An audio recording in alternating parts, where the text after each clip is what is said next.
what is the source of inspiration behind biblical proportions and God, Mhm. as well as Starcross as a whole? Because I believe Starcross has been running for 20 years.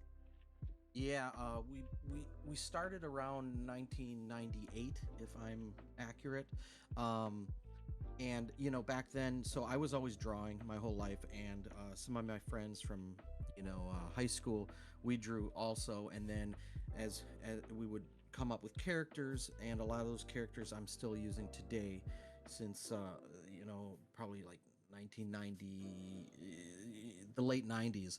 And we always liked 90s comics and stuff like that. And as I graduated, I met other creators from different networking. This was before social media.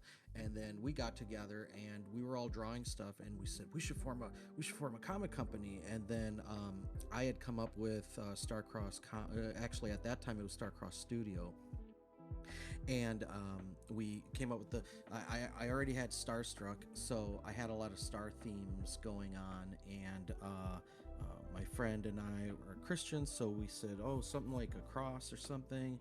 And originally it looked like the Texaco logo, so we didn't want that. So we kind of skewed it, and it went through different incarnations of what the logo looks like. And then we settled on Starcross. And that started gaining traction. We started learning how to lay out pages, and back then we were drawing on bristle board and cutting out zipatone and cutting out word bubbles and using a glue stick to stick them on the boards. And then we'd go to Kinko's late at night and run copies. And so that, when I say we started, that's we really started ground level. So those are books that are kind of funny looking. We didn't have computer graphics or Photoshop or anything back then, so it was a lot different. So we kept leveling up, and on the way we would pick up new creators. They were mainly local. I'm from Milwaukee, Wisconsin, in the U.S. So we picked people up. Some people would drop out when they kind of just lost interest. And that's kind of how Starcross started. And once social media came about, I was meeting people, and I found that they were like-minded in my values. And my in Starcross we have three things. We There's quality, there's content. So is the quality good enough to be on the comic book shelves next to Marvel and DC? Is the content something that I'm comfortable talking to you or anybody about somebody else's book?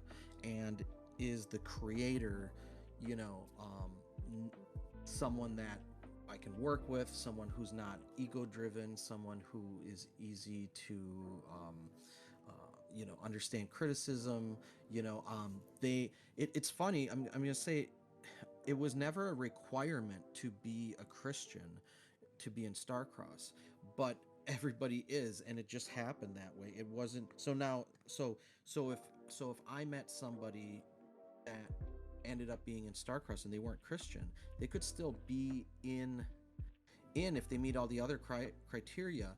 But if their book was, say, promoting something that was anti-Christian, it doesn't have to be a Christian theme. It could be some space adventurers or something like that. And if I like it on all the other levels, I'm fine with it.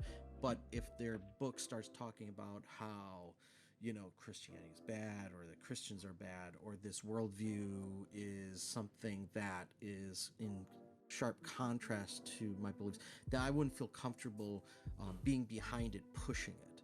So that's kind of how I say we are a comic company made of Christians, but we aren't necessarily a Christian comic book company, because that would imply that we only do Christian comics.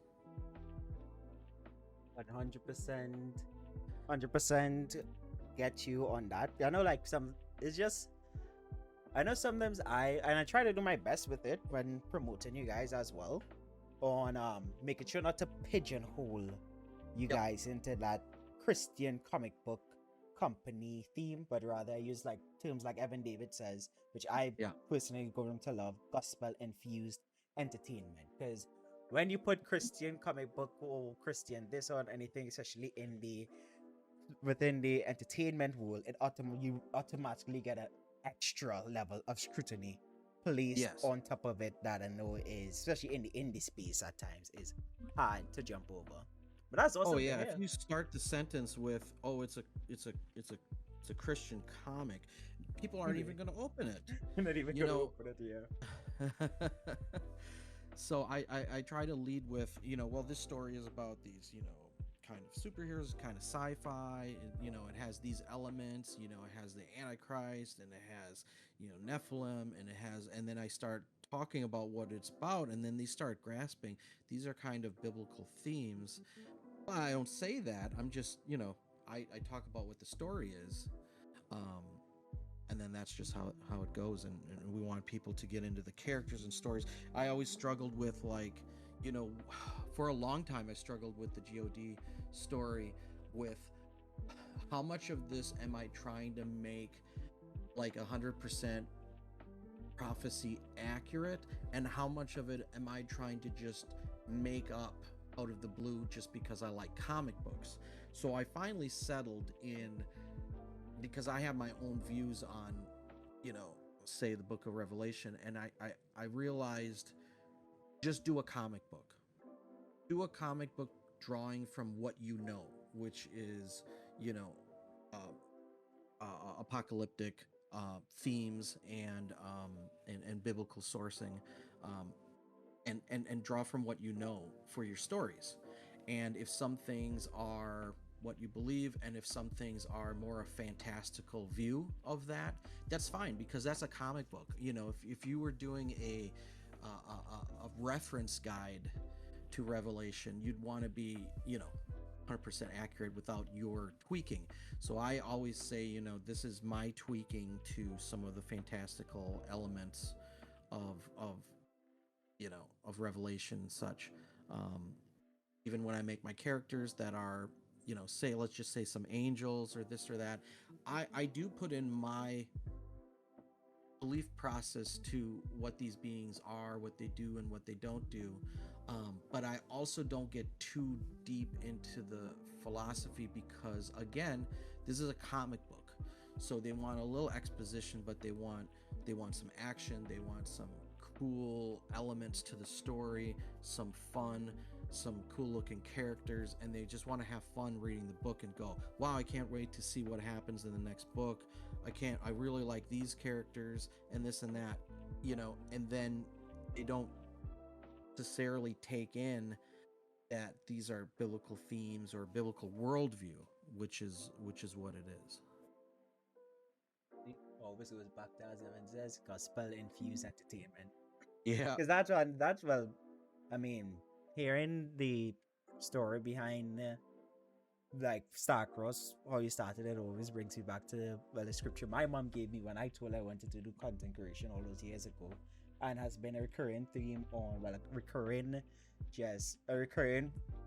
like nexus point, if we have to use like a Marvel term or something, Right. in everyone's story is Zechariah 4:10, which is, don't despise the small beginnings, for the Lord rejoices to see the work begin. Zechariah Oh, 4:10 nice. in the New Living Translation. I like that version for that particular Oh yeah. scripture. And is that where Oh, you that's good. started 20 years ago, just sticking